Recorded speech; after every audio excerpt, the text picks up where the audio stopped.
अगस्त 2022 में मैं कलीसिया में सिंचन कार्य के लिए जिम्मेदार थी। एक दिन अगुआ ने मुझे बताया कि कुछ भाई बहनों ने रिपोर्ट की है कि मैंने सभाओं से पहले नवागंतुकों की दशाओं या मुश्किलों पर गौर नहीं किया और सभाओं में संगति वास्तविक मुद्दे नहीं सुलझा सकी। उन्होंने यह भी बताया था कि कुछ नवागंतुक सभाओं में नहीं आ रहे थे और मैंने समय रहते इस बारे में पूछताछ नहीं की या जांच नहीं की कि क्या चल रहा है। मैंने कुछ नहीं कहा, लेकिन अपने दिल में बहस करती रही, सोचती रही। मैंने कुछ नवागंतुकों की दशाओं के बारे में पहले ही पूछताछ कर ली थी और नज़र भी रखी थी, लेकिन उन्होंने मेरे संदेशों का जवाब नहीं दिया, इसलिए मुझे नहीं पता चला कि उनके साथ क्या चल रहा है। इसके अलावा चाहे कई बार मुझे पता ही नहीं चला हो कि कुछ नवागंतुक सभाओं में नहीं आ रहे हैं, फिर वे बाद में सभाओं में नियमित भाग लेने लगे, तो इसमें बड़ी बात क्या है? मैं न चाहते हुए भी कुछ हद तक उन भाई बहनों से असंतुष्ट हो गई जिन्होंने इन मुद्दों की रिपोर्ट की थी। मैंने सोचा, इन मुद्दों की रिपोर्ट करने से पहले तुम मुझसे बात कर सकते थे और पहले मुझसे स्थिति और संदर्भ के बारे में पूछ सकते थे। अगर मैं उन्हें नहीं स्वीकारती तो तुम अगुआ को रिपोर्ट कर सकते थे।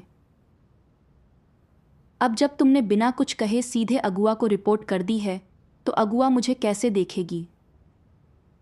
क्या वह यह नहीं सोचेगी कि मैंने सुझाव या सत्य नहीं स्वीकारा? इन विचारों ने मुझे हताश कर दिया।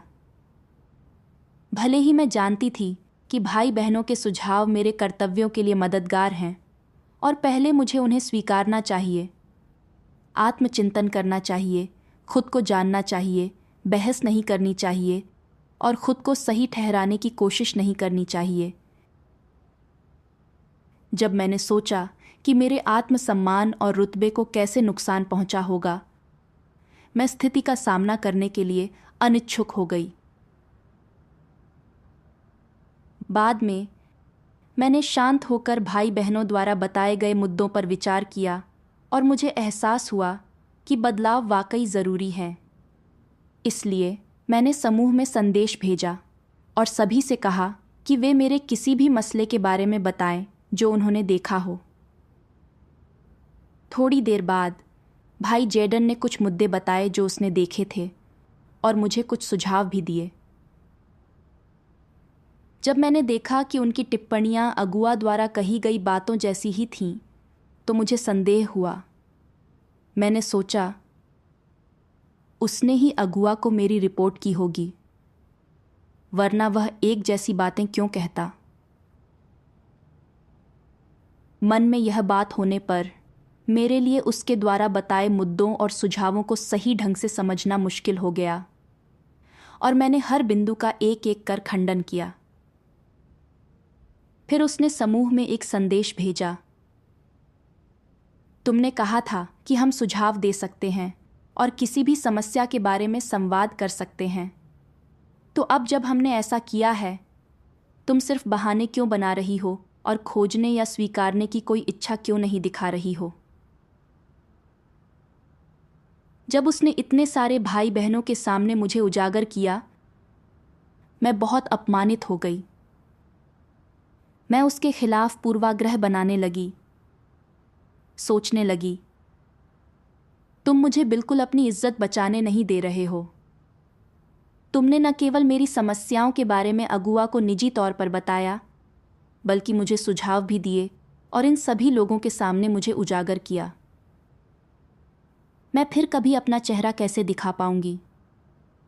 इसके बाद मैं भाई बहनों का सामना कैसे करूंगी? क्या तुम मुझे निजी तौर पर नहीं बता सकते थे कि मुझ में कोई समस्या है? तुम्हें इतने सारे लोगों के सामने मुझे क्यों सुनाना पड़ा? क्या तुम मुझे सबके सामने शर्मिंदा और अपमानित करने के लिए अपनी सीमा से बाहर जा रहे हो? तुम स्पष्ट रूप से मेरे लिए जीवन को कठिन बनाने की कोशिश कर रहे हो। अगर मैं तुम्हें नहीं दिखाती कि बॉस कौन है, तो तुम्हें लगता है कि तुम मुझे पछाड़ सकते हो। यहां तक कि मेरे दिल में द्वेषपूर्ण विचार भी आया। मैं सिंचाई कार्य के लिए जिम्मेदार हूं। अगर तुम मुझे इज्जत बचाने का मौका दिए बिना ऐसे ही चलते रहे, मैं कोई बहाना बनाकर तुम्हें नवागंतुकों की सिंचाई करने से रोक दूंगी, क्योंकि अगर मैं ऐसा नहीं करती हूं तो तुम मेरी छवि सबके सामने खराब कर दोगे। जब यह विचार मेरे मन में आया तो मेरी धड़कन थम गई और मैंने सोचा, मैं ऐसी द्वेषपूर्ण बात कैसे सोच सकती हूं? क्या यह दूसरों पर हमला करना और बदला लेना नहीं होगा?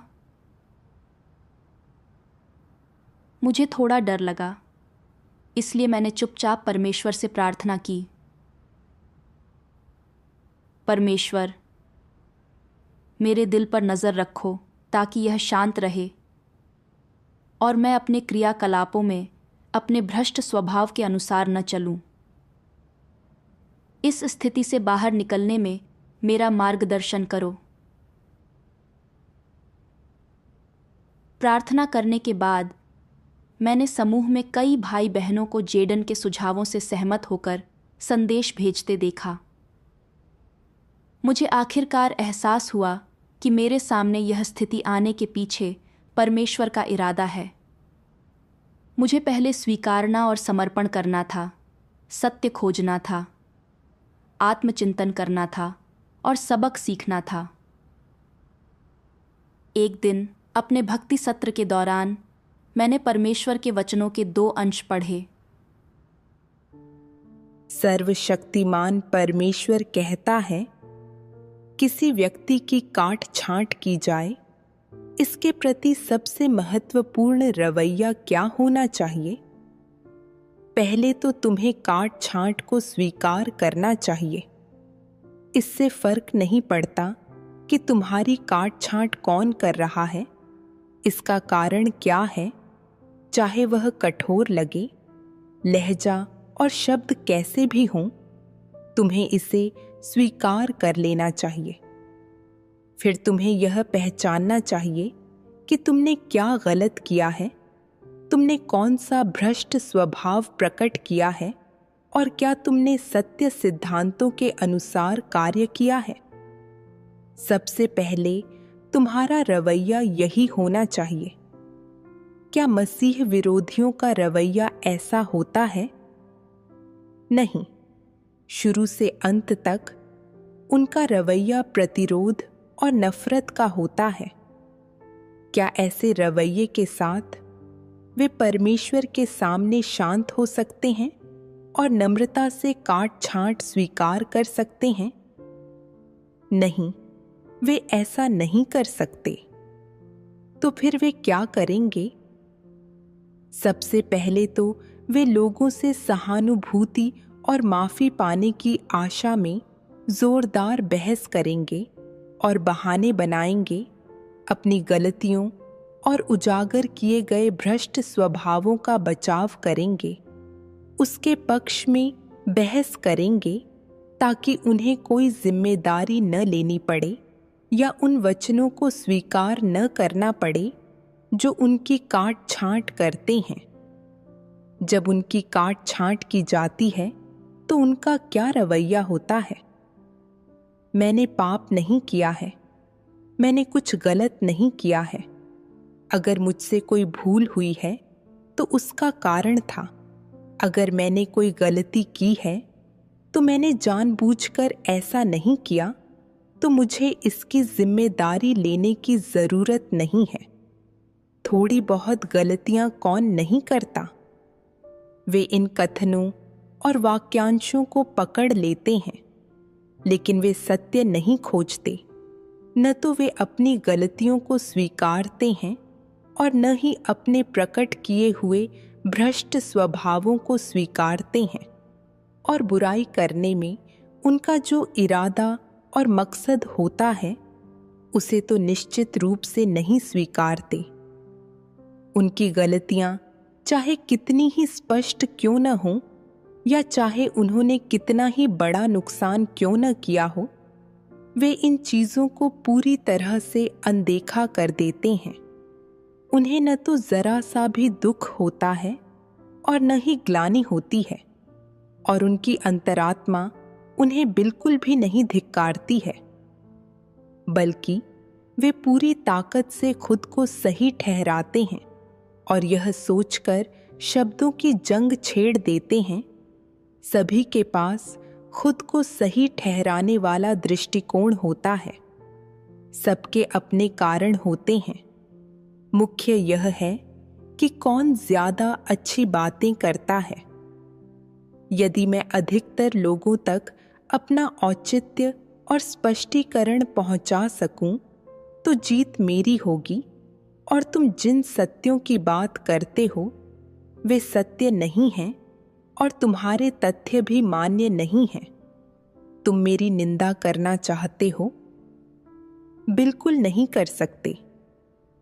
जब किसी मसीह विरोधी की काट छांट की जाती है तो वह पूरे मन और आत्मा की गहराई और दृढ़ता से प्रतिरोध करता है, उससे नफरत करता है और उसे नकार देता है। उसका रवैया कुछ ऐसा होता है, तुम जो चाहे कहना चाहो, चाहे तुम कितने भी सही हो, मैं इस बात को न तो मानूंगा और न ही स्वीकार करूंगा। मेरी कोई गलती नहीं है। तथ्य किसी भी प्रकार से उनके भ्रष्ट स्वभाव को बाहर ले आएं, वे उसे स्वीकार नहीं करते, बल्कि अपना बचाव और प्रतिरोध करते रहते हैं। दूसरे लोग कुछ भी कहें, वे उसे स्वीकारते या मानते नहीं, बल्कि सोचते हैं, देखते हैं कौन किसको बातों में हरा सकता है, देखते हैं कौन बेहतर वक्ता है। यह उस रवैये का एक प्रकार है जिससे मसीह विरोधी अपनी काट छांट के साथ पेश आते हैं। एक मसीह विरोधी का दृष्टिकोण और विभिन्न अभिव्यक्तियां, साथ ही उनके ख्याल, दृष्टिकोण, विचार और इस स्थिति से उत्पन्न होने वाली अन्य बातें सभी एक सामान्य व्यक्ति से भिन्न होती हैं। जब मसीह विरोधियों की काट छांट की जाती है तो सबसे पहले वे उसका विरोध करते हैं और उसे दिल की गहराई से नकार देते हैं। वे उससे लड़ते हैं। और ऐसा क्यों करते हैं? ऐसा इसलिए करते हैं क्योंकि मसीह विरोधियों का प्रकृतिसार सत्य से विमुख और उससे घृणा करने वाला होता है, और वे सत्य जरा भी नहीं स्वीकारते। परमेश्वर के वचनों पर विचार करने से मुझे आखिरकार एहसास हुआ कि जब सत्य का अनुसरण करने वाले किसी व्यक्ति की काट छांट की जाती है, चाहे उसकी काट छांट करने वाले व्यक्ति का रवैया या लहजा कैसा भी हो, या यह काट छांट किसी भी स्थिति या संदर्भ में की गई हो, वह पहले इसे स्वीकार सकता है, इस पर चिंतन कर सकता है कि उसने कहाँ सिद्धांतों का उल्लंघन किया है और उसने कौन सा भ्रष्ट स्वभाव प्रकट किया है, और इसे सुलझाने के लिए सत्य की खोज कर सकता है। लेकिन मसीह विरोधी सत्य से विमुख होते हैं और सार में उससे घृणा करते हैं, और जब उनकी काट छांट की जाती है और दूसरों द्वारा मार्गदर्शन दिया जाता है, वे इन चीज़ों का विरोध करना और उन्हें अस्वीकार करना चाहते हैं। भले ही उनकी समस्याएं पहले से ही स्पष्ट हों और उनके कारण काम में नुकसान हुआ हो, फिर भी वे स्वीकार नहीं करते कि वे दोषी हैं और अपना बचाव करने और खुद को दोषमुक्त बताने के लिए हर प्रकार के कारण और बहाने ढूंढते हैं। जब मेरी काट छांट की गई थी, उस समय के अपने रवैये और व्यवहार पर चिंतन करते हुए मुझे एहसास हुआ कि मैंने जो स्वभाव प्रकट किया था वह वाकई मसीह विरोधी के समान ही था। जब भाई बहनों ने मुझे सुझाव दिए, मैंने उन्हें तुरंत स्वीकार नहीं किया, अपनी समस्याओं और भटकावों पर चिंतन और समीक्षा नहीं की, और इसके बजाय मैं प्रतिरोधी और नाखुश हो गई, बहस करने और खुद को सही ठहराने के लिए हर तरह के कारण और बहाने ढूंढे। इसमें मैं बस सत्य स्वीकार नहीं कर रही थी, बल्कि इससे विमुख हो रही थी। दरअसल सावधानी से विचार और चिंतन करने के बाद मैंने देखा कि मेरे भाई बहनों द्वारा उठाए गए सभी मुद्दे तथ्यात्मक थे, और चाहे कोई भी कारण हो, अगर नवागंतुकों का अच्छी तरह से सिंचन नहीं किया गया तो इसका मतलब होता कि मैं अपने कर्तव्य में गैर जिम्मेदार हूँ। इतना ही नहीं, जब भाई बहनों ने बताया कि मैंने इस बारे में पूछताछ नहीं की या गौर नहीं किया कि नवागंतुक समयबद्ध तरीके से सभाओं में क्यों नहीं आए, तो भी मैंने बहाने बनाए। सोचा कि नवागंतुक कभी कभार सभाओं में नहीं आते हैं और बाद में फिर से नियमित रूप से हिस्सा लेते हैं, और इसलिए यह कोई बड़ा मुद्दा नहीं है। असल में एक सिंचनकर्ता के रूप में मुझे नहीं पता था कि नवागंतुक सभाओं में नहीं आ रहे थे, और मैंने उनसे संपर्क नहीं किया या समय रहते मामले की जांच नहीं की। यह अपने आप में अनदेखी थी, और यह दर्शाता था कि मैं लापरवाह थी। फिर भी मैंने भाई बहनों द्वारा उठाए गए मुद्दों और सुझावों को विभिन्न बहाने बनाकर नकार दिया और उनका खंडन किया, और चाहे यह सतह पर बड़ी समस्या की तरह नहीं दिखा हो, इसका संबंध अपने कर्तव्यों के प्रति मेरे रवैये से था, और इसने सत्य और परमेश्वर के प्रति मेरे रवैये को भी बेनकाब किया। जब मैंने इस पर चिंतन किया, तभी मुझे एहसास हुआ कि इस मुद्दे की प्रकृति कितनी गंभीर थी। अगर यह स्थिति मेरे सामने नहीं आई होती तो मैं बिल्कुल भी आत्मचिंतन नहीं करती, न ही मैं सत्य के प्रति विमुख होने के अपने शैतानी स्वभाव को पहचान पाती, और अगर मैं इसी तरह चलती रहती तो परमेश्वर द्वारा ठुकराकर हटा दी जाती। चिंतन करते हुए मैंने परमेश्वर के और वचन पढ़े। सर्वशक्तिमान परमेश्वर कहता है, जब मसीह विरोधियों की काट छांट का मसला आता है तो वे इसे स्वीकार नहीं कर पाते, और इसे स्वीकार न कर पाने के अपने कारण हैं। मुख्य कारण यह है कि जब उनकी काट छांट की जाती है तो उन्हें लगता है कि उनकी इज्जत चली गई है, उनकी प्रतिष्ठा, रुतबा और उनकी गरिमा छिन गई है, और अब वे सबके सामने अपने सिर उठाकर नहीं चल सकेंगे। इन बातों का उनके दिलों पर असर पड़ता है, इसलिए उन्हें अपनी काट छांट स्वीकारना मुश्किल लगता है, और उन्हें लगता है कि जो भी उनकी काट छांट करता है वह उनसे द्वेष रखता है और उनका शत्रु है। काट छांट होने पर मसीह विरोधियों की यही मानसिकता रहती है। यह बिल्कुल पक्की बात है। मसीह विरोधियों को प्रतिष्ठा और रुतबा बहुत अधिक पसंद आता है। प्रतिष्ठा और रुतबा उनके जीवन का आधार है। उन्हें लगता है कि प्रतिष्ठा और रुतबे के बिना जीवन बेकार है, और प्रतिष्ठा और रुतबे के बिना उनमें कुछ भी करने की ऊर्जा नहीं होती है। मसीह विरोधियों के लिए प्रतिष्ठा और रुतबा दोनों उनके व्यक्तिगत हितों से नज़दीकी से जुड़े हैं। वे उनकी घातक कमजोरी हैं। इसीलिए मसीह विरोधी जो भी करते हैं वह उनके रुतबे और प्रतिष्ठा से जुड़ा होता है। अगर ये चीजें न होती तो शायद वे कोई काम नहीं करते। मसीह विरोधियों के पास चाहे कोई रुतबा हो या न हो, जिस लक्ष्य के लिए वे लड़ रहे हैं, जिस दिशा में वे आगे बढ़ रहे हैं, वह इन्हीं दो चीजों की ओर है, प्रतिष्ठा और रुतबा। जब वे कीमत चुकाते हैं तो गौर करो कि वे यह कीमत क्यों चुकाते हैं। जब वे किसी मुद्दे पर उत्साहपूर्वक वाद विवाद करते हैं तो गौर करो कि वे उस पर बहस क्यों करते हैं। जब वे किसी व्यक्ति के बारे में विचार विमर्श करते या उसकी निंदा करते हैं तो गौर करो कि उनकी मंशा और लक्ष्य क्या है।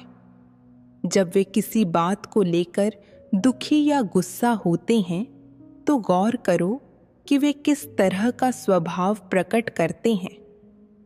लोग दूसरे लोगों के दिलों के अंदर नहीं झांक सकते, मगर परमेश्वर ऐसा कर सकता है। जब परमेश्वर लोगों के दिलों में झांकता है तो वह लोगों की कथनी और करनी के सार को मापने के लिए किस चीज का उपयोग करता है? वह इसे मापने के लिए सत्य का उपयोग करता है। मनुष्य की नजर में अपनी प्रतिष्ठा और रुतबे की रक्षा करना उचित है, तो फिर परमेश्वर की नजर में इसे मसीह विरोधियों के प्रकाशन और अभिव्यक्ति और मसीह विरोधियों के सार के रूप में क्यों निरूपित किया जाता है? यह मसीह विरोधियों द्वारा किए जाने वाले हर काम के पीछे के आवेग और अभिप्रेरणा पर आधारित है।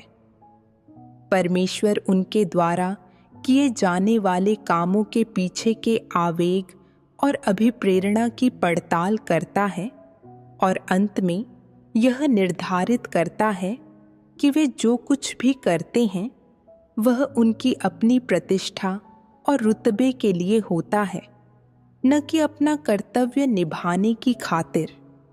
यह सत्य का अभ्यास करने और परमेश्वर के प्रति समर्पण करने की खातिर तो बिल्कुल भी नहीं है। परमेश्वर के वचनों से मुझे समझ आया कि मसीह विरोधी काट छांट को क्यों नहीं स्वीकार पाते। सत्य से घृणा करने और उसके प्रति विमुख होने के उनके सार के अलावा इसका एक और मुख्य कारण है, वे अपने दिल में अपनी प्रतिष्ठा और रुतबे को किसी भी चीज़ से ज़्यादा महत्वपूर्ण मानते हैं। मसीह विरोधियों को लगता है कि जो कोई भी उनकी समस्याएं बताता है या उनकी काट छांट करता है, वह उनके लिए जीवन को मुश्किल बनाने, उनकी इज्जत खराब करने और उनके आत्मसम्मान और रुतबे को नुकसान पहुंचाने की कोशिश कर रहा है। अपनी प्रतिष्ठा और रुतबे को बनाए रखने के लिए मसीह विरोधी लगातार प्रतिरोधी और विरोधी होते हैं, और जो लोग उनकी काट छांट करते हैं उनके साथ दुश्मनों की तरह पेश आते हैं। चिंतन करने पर मैंने देखा कि मेरा भी यही दृष्टिकोण था। शुरू में जब मुझे पता चला कि भाई बहनों ने मेरी समस्याओं के बारे में अगुआ को रिपोर्ट की है, मुझे लगा कि वे जानबूझकर मेरी समस्याओं को अगुआ के सामने उजागर करने की कोशिश कर रहे हैं, जिससे मेरा मान सम्मान कम हो रहा है और यह मुझे अजीब स्थिति में डाल रहा है। मैंने सोचा कि उन्होंने मुझ में जो मसले देखे थे उनके बारे में पहले मुझे बताना चाहिए था, या उन्हें निजी तौर पर मेरे सामने उठाना चाहिए था, और अगर मैं इसे स्वीकार नहीं करती तो ही उनके लिए इन मुद्दों की रिपोर्ट अगुआ को करना उचित होता। दरअसल अगर मैं वाकई सुझावों और सत्य को स्वीकारने वाली इंसान होती तो मुझे किसी संदर्भ की या मुद्दे उठाने के उनके तरीकों की कोई परवाह नहीं होती। इसके बजाय मुझे इस बात की परवाह होती कि कौन से मुद्दे उठाए गए और मुझे कैसे बदलना और सुधार करना चाहिए। मेरे मन में ऐसे विचार इसलिए आए क्योंकि मैं अपनी प्रतिष्ठा और रुतबे की रक्षा करना चाहती थी और अगुआ की नज़र में अच्छी छवि बनाए रखना चाहती थी। जब जेडन ने मुझे सुझाव दिए और भाई बहनों के सामने मुझे उजागर किया तो मैं स्वीकारने में और भी असमर्थ हो गई। मैंने सोचा कि वह मुझे सबके सामने शर्मिंदा और अपमानित करने की कोशिश कर रहा है, और इससे लोगों की नज़रों में मेरे बारे में बनी अच्छी छवि को गंभीर नुकसान पहुंचेगा। प्रतिष्ठा और रुतबे की इच्छा से प्रेरित होकर मैंने अपनी प्रतिष्ठा को बचाने के लिए उसके सुझावों का परोक्ष रूप से विरोध किया और मेरे मन में द्वेषपूर्ण विचार भी आए। मैं अपनी शक्ति और ओहदे का इस्तेमाल करके उसे दबाना चाहती थी और उसे सिंचाई कार्य में भाग लेने से रोकना चाहती थी। मुझे एहसास हुआ कि मैं वाकई प्रतिष्ठा और रुतबे को लेकर अत्यधिक चिंतित हूँ। मेरी कथनी और करनी का आधार अपने आत्मसम्मान और रुतबे की रक्षा करना है और यहाँ तक कि मैं लोगों को दबाना भी चाहती हूँ। मैंने देखा कि प्रतिष्ठा और रुतबे के पीछे भागना वाकई सही रास्ता नहीं है और यह मुझे सिर्फ परमेश्वर का प्रतिरोध करने की ओर ले जाता। बाद में मैंने अपने द्वेषपूर्ण विचारों के माध्यम से प्रकट हुए स्वभाव पर चिंतन किया और मैंने परमेश्वर के वचनों का एक अंश पढ़ा जिसने मुझे गहराई से प्रभावित किया। सर्वशक्तिमान परमेश्वर कहता है, हमला और प्रतिशोध एक प्रकार का क्रियाकलाप और प्रकटन है जो एक दुर्भावनापूर्ण शैतानी प्रकृति से आता है। यह एक तरह का भ्रष्ट स्वभाव भी है। लोग इस प्रकार सोचते हैं, अगर तुम मेरे प्रति निष्ठुर रहोगे तो मैं तुम्हारा बुरा करूंगा। अगर तुम मेरे साथ इज्जत से पेश नहीं आओगे तो भला तुम्हारे साथ मैं इज्जत से क्यों पेश आऊंगा। यह कैसी सोच है? क्या यह प्रतिशोध लेने की सोच नहीं है? किसी साधारण व्यक्ति के विचार में क्या यह उचित नजरिया नहीं है? क्या इस बात में दम नहीं है? मैं तब तक हमला नहीं करूंगा जब तक मुझ पर हमला नहीं किया जाता। यदि मुझ पर हमला किया जाता है तो मैं निश्चित रूप से जवाबी हमला करूंगा और अपनी ही दवा का स्वाद चखो। अविश्वासी अक्सर आपस में ऐसी बातें कहते हैं। ये सभी तर्क दमदार और पूरी तरह इंसानी धारणाओं के अनुरूप हैं।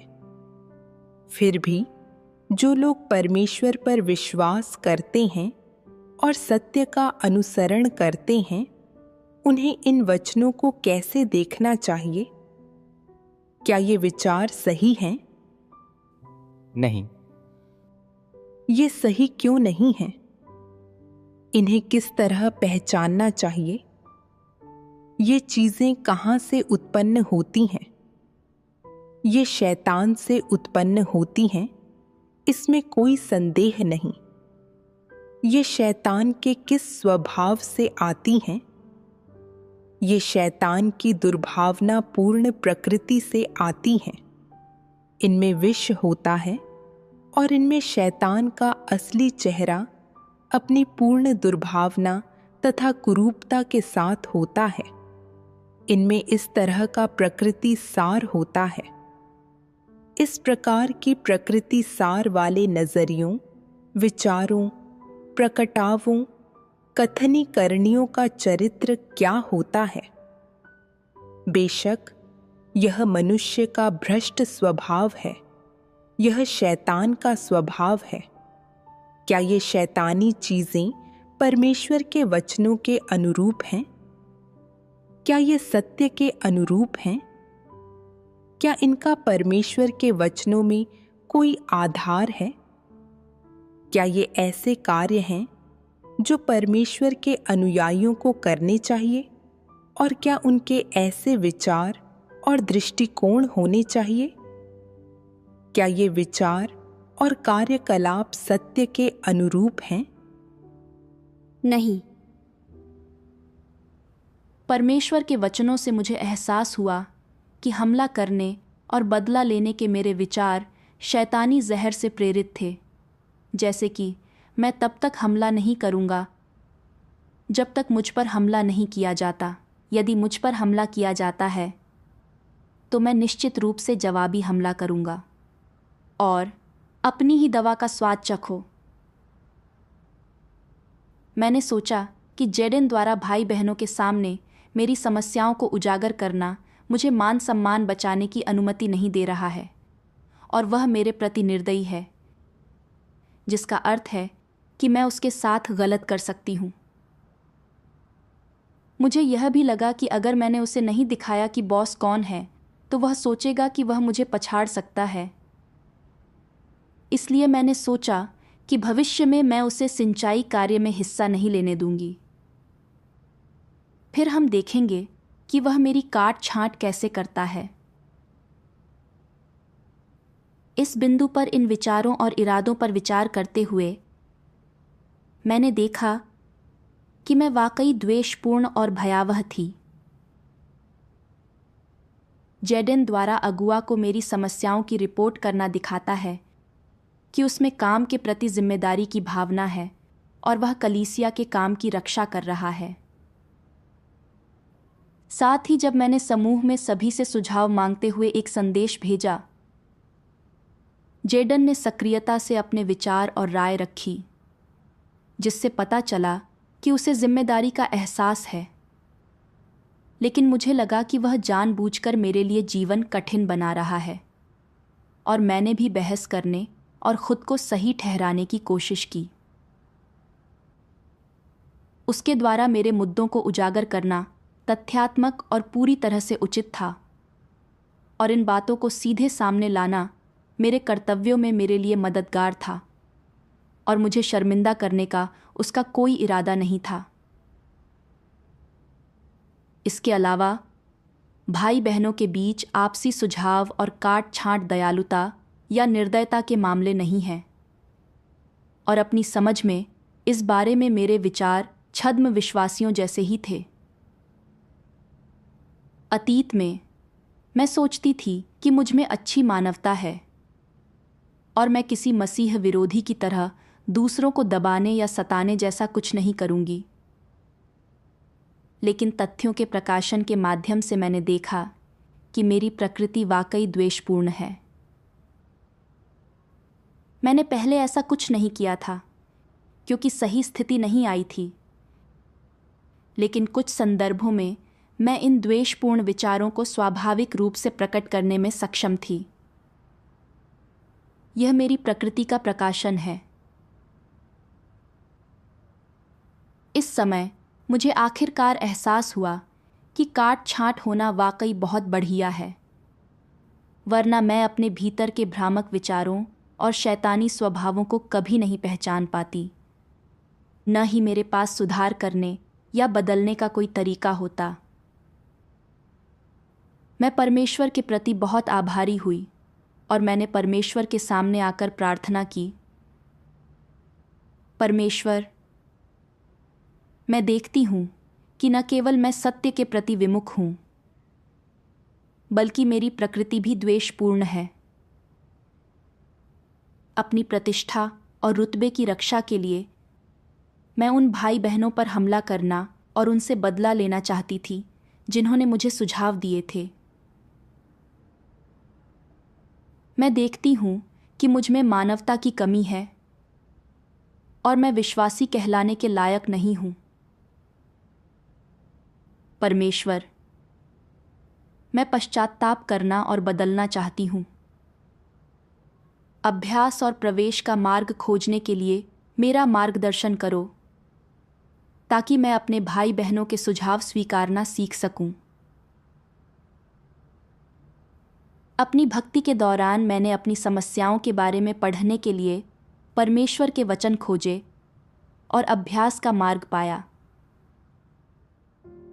सर्वशक्तिमान परमेश्वर कहता है, तुम्हारे सत्य न समझ पाने पर कोई तुम्हें सुझाव दे और सत्य के अनुसार कुछ करने का तरीका बताए, तो तुम्हें पहले उसे स्वीकार कर लेना चाहिए।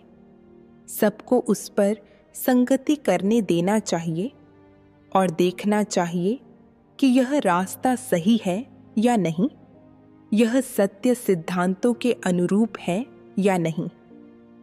अगर तुम इस बात की पुष्टि कर लो कि यह सत्य के अनुरूप है, तो उस पर अमल करो। अगर तुम तय कर लो कि यह सत्य के अनुरूप नहीं है तो उस पर अमल मत करो। यह इतना ही आसान है। सत्य की खोज करते समय तुम्हें बहुत से लोगों से पूछना चाहिए। अगर किसी के पास कुछ कहने को है तो तुम्हें सुनना चाहिए और उसके सभी कथनों को गंभीरता से लेना चाहिए। उनकी अनदेखी न करो, न ही उन्हें झिड़को, क्योंकि यह तुम्हारे कर्तव्य के दायरे के भीतर के मामलों से संबंधित है और तुम्हें इसे गंभीरता से लेना चाहिए। यही सही रवैया और सही दशा है। जब तुम्हारी दशा सही हो और तुम सत्य से विमुख और घृणा करने वाला स्वभाव प्रदर्शित न करो, तो इस प्रकार अभ्यास करने से यह तुम्हारे भ्रष्ट स्वभाव की जगह ले लेगा। यही है सत्य का अभ्यास। अगर तुम सत्य पर इस तरह अमल करोगे तो इसका फल क्या होगा? पवित्र आत्मा हमारा मार्गदर्शन करेगा। पवित्र आत्मा का मार्गदर्शन पाना एक पहलू है। कभी कभी मामला बहुत आसान होगा और इसे तुम अपने दिमाग से पूरा कर लोगे। दूसरे लोगों के सुझाव देने और तुम्हारे उन्हें समझ लेने के बाद तुम चीज़ों को सुधार सकोगे और सिद्धांतों के अनुसार काम कर पाओगे। लोगों को लग सकता है कि यह बहुत छोटी बात है, मगर परमेश्वर के लिए यह बड़ी बात है। मैं ऐसा क्यों कहता हूँ? क्योंकि जब तुम ऐसा अभ्यास करते हो तो परमेश्वर के लिए तुम सत्य पर अमल करने वाले इंसान बन जाते हो। एक इंसान जो सत्य से प्रेम करता है और एक ऐसा इंसान जो सत्य से विमुख नहीं है। जब परमेश्वर तुम्हारे दिल में झांकता है तो वह तुम्हारा स्वभाव भी देखता है और यह एक बहुत बड़ी बात है। दूसरे शब्दों में, जब तुम अपना कर्तव्य निभाते हो, परमेश्वर की मौजूदगी में कर्म करते हो और तुम जो जीते और दर्शाते हो वे सब सत्य वास्तविकताएं होती हैं जो लोगों में होनी चाहिए। तुम्हारे हर काम में जो रवैये, सोच विचार और दशाएं होती हैं वे परमेश्वर के लिए बेहद महत्वपूर्ण होती हैं और परमेश्वर इन्हीं की जांच करता है। परमेश्वर के वचनों ने मुझे अभ्यास का मार्ग दिखाया, जो दूसरों के सुझावों को गंभीरता से लेना है, और चाहे वे कहीं से भी आए, चाहे मैं उन्हें उस समय समझ पाऊं या नहीं, या वे मेरी इच्छा के अनुरूप हों या नहीं, मुझे उनकी उपेक्षा नहीं करनी चाहिए। उन्हें नज़रअंदाज करना या नीचा दिखाना तो दूर की बात है। मुझे सबसे पहले इन सुझावों को स्वीकारना चाहिए और सभी के साथ संगति करनी चाहिए, और जो सत्य सिद्धांतों के अनुरूप है उसे स्वीकारना चाहिए और उसका अभ्यास करना चाहिए, और जो ऐसा नहीं है उसे नहीं अपनाना चाहिए। इस प्रक्रिया के दौरान सबसे महत्वपूर्ण बात यह है कि सत्य के प्रति विमुख, अड़ियल और अहंकारी होने के भ्रष्ट स्वभाव से नहीं जीना है, बल्कि दूसरों के सुझावों को खोजपूर्ण रवैये से लेना है। बाद में मैंने भाई बहनों द्वारा उठाई गई कुछ समस्याओं और सुझावों पर अपने सहयोगियों के साथ चर्चा की, ताकि उन्हें एक एक करके हल किया जा सके। इस तरह से अभ्यास करने के बाद सिंचाई के काम के नतीजे पहले से कहीं बेहतर हो गए, और मैंने पाया कि जेडन के प्रति मेरा पूर्वाग्रह दूर हो गया। मैं परमेश्वर की बहुत आभारी थी। बाद में मैंने खुद से पूछा, जो भाई बहन मेरी समस्याएं बताते हैं उनके प्रति मेरा रवैया कैसा होना चाहिए? अपनी खोज में मैंने परमेश्वर के वचन पढ़े। सर्वशक्तिमान परमेश्वर कहता है, तुम्हें उन लोगों के करीब जाना चाहिए जो तुमसे सच्ची बात कह सकें। इस तरह के लोगों का साथ होना तुम्हारे लिए बहुत फायदेमंद है। खास तौर पर ऐसे लोगों का तुम्हारे आसपास होना तुम्हें भटकने से बचा सकता है, जो तुम्हें किसी समस्या का पता चलने पर तुम्हें डांटने, फटकारने और तुम्हें उजागर करने का साहस रखते हों।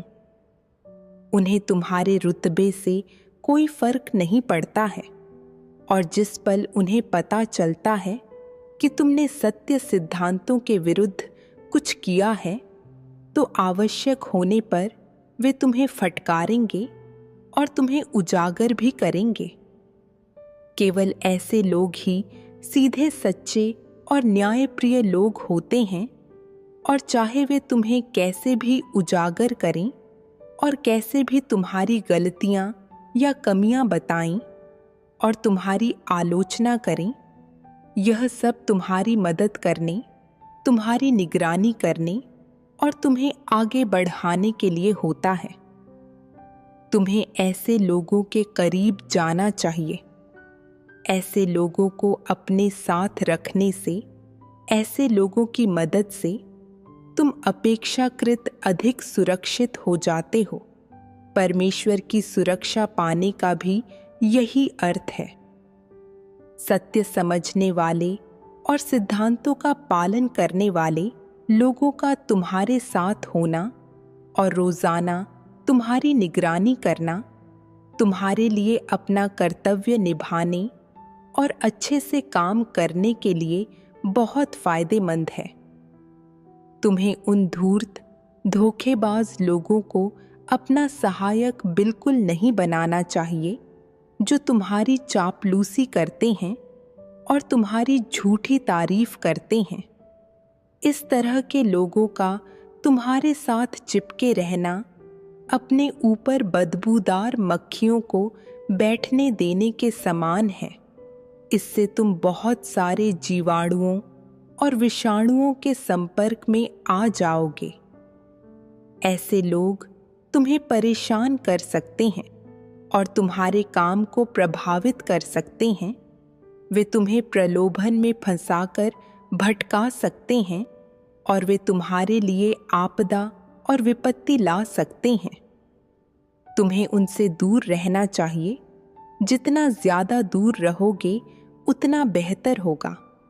और यदि तुम यह भेद पहचान सको कि उनमें छद्म विश्वासियों का सार है और उन्हें कलीसिया से बाहर निकाल सको, तो और भी बेहतर होगा। यदि तुम मसीह विरोधी के मार्ग से दूर रहना चाहते हो, तो तुम्हें क्या करना चाहिए? तुम्हें ऐसे लोगों के करीब आने की पहल करनी चाहिए जो सत्य से प्रेम करते हैं, जो ईमानदार हैं। ऐसे लोगों के करीब आना चाहिए जो तुम्हारे मसले बता सकते हैं, जो तुम्हारी समस्याओं का पता चलने पर सच बोल सकते हैं और तुम्हें डांट फटकार सकते हैं। और विशेष रूप से ऐसे लोगों के जो तुम्हारी समस्याओं का पता चलने पर तुम्हारी काट छांट कर सकते हैं। ये वे लोग हैं जो तुम्हारे लिए सबसे अधिक फायदेमंद हैं और तुम्हें उन्हें संजोना चाहिए। यदि तुम ऐसे अच्छे लोगों को बहिष्कृत कर देते हो और उनसे छुटकारा पा लेते हो, तो तुम परमेश्वर की सुरक्षा गवा दोगे और आपदा धीरे धीरे तुम्हारे पास आ जाएगी। अच्छे लोगों और सत्य को समझने वाले लोगों के करीब आने से तुम्हें शांति और आनंद मिलेगा और तुम आपदा को दूर रख सकोगे। घृणित लोगों, बेशर्म लोगों और तुम्हारी चापलूसी करने वाले लोगों के करीब आने से तुम खतरे में पड़ जाओगे। न केवल तुम आसानी से ठगे और छले जाओगे, बल्कि तुम पर कभी भी आपदा आ सकती है। तुम्हें पता होना चाहिए कि किस तरह के लोग तुम्हारे लिए सबसे ज्यादा फायदेमंद हो सकते हैं। ये वे लोग हैं जो तुम्हारे कुछ गलत करने पर या जब तुम अपनी बड़ाई करते हो और अपने बारे में गवाही देते हो और दूसरों को गुमराह करते हो तो तुम्हें चेतावनी दे सकते हैं, इससे तुम्हें सर्वाधिक फायदा हो सकता है। ऐसे लोगों के करीब जाना ही सही मार्ग है। परमेश्वर के वचनों से मैंने समझा कि अपने कर्तव्य अच्छी तरह से निभाने के लिए मुझे उन लोगों से सक्रिय संपर्क करने की ज़रूरत है जो सत्य बोलने का साहस करते हैं और जिनमें न्याय की भावना है। चूंकि वे रुतबे, शक्ति या पारस्परिक भावनाओं की परवाह नहीं करते हैं। वे जो कुछ भी देखते हैं वही कहते हैं और जब ज़रूरी हो तो लोगों को उजागर या काट छांट करते हैं। मेरे आसपास ऐसे लोगों का होना न केवल उन्हें मेरे कर्तव्यों का पर्यवेक्षण करने और मुझे याद दिलाने देता है, बल्कि मेरे भ्रष्ट स्वभाव को भी नियंत्रित करता है। मेरा स्वभाव अहंकारी था और मैं हमेशा मनमाने तरीके से काम करती थी। मुझे हमेशा लगता था कि मैं सही हूँ और सिद्धांतों की तलाश पर ध्यान केंद्रित नहीं करती थी। मेरे आसपास ऐसे भाई बहनों के होने से जब मैं सिद्धांतों के खिलाफ काम करती हूँ तो वे मुझे सुधारने और उजागर करने में सक्षम होते हैं, मुझे आत्मचिंतन करने और सत्य की तलाश करने के लिए प्रेरित करते हैं। इससे मुझे गलतियाँ करने और गलत रास्ते पर चलने से बचने में भी मदद मिलती है और अपनी प्रकृति को और अधिक स्पष्ट देखने में मदद मिलती है। इससे मुझे अपने कर्तव्यों को अच्छी तरह से निभाने में मदद मिलती है। ठीक जेडन की तरह, जो कलीसिया के काम की रक्षा करने में सक्षम था और सीधे तौर पर किसी भी समस्या के बारे में बात करता था और उसे बताता था। हालांकि उसने जो बातें कहीं वे मुझे कभी कभी शर्मिंदा करती थीं, वे मेरे कर्तव्यों में मेरे लिए मददगार थीं। मुझे ऐसे लोगों के साथ ज़्यादा बातचीत करनी थी और उन्हें पर्यवेक्षण करने और मुझे ज़्यादा याद दिलाने देना था। अब जब मैं इसके बारे में फिर से सोचती हूँ तो मुझे एहसास होता है कि परमेश्वर द्वारा व्यवस्थित यह स्थिति वाकई बहुत बढ़िया थी। अपने भाई बहनों से सुझाव और काट छांट स्वीकार करके मैं न केवल अपने कर्तव्यों में कुछ भटकावों को ठीक करने में कामयाब रही, बल्कि अपने भ्रष्ट स्वभाव के बारे में भी कुछ समझ हासिल की। मैं सच्चे मन से परमेश्वर की आभारी हूँ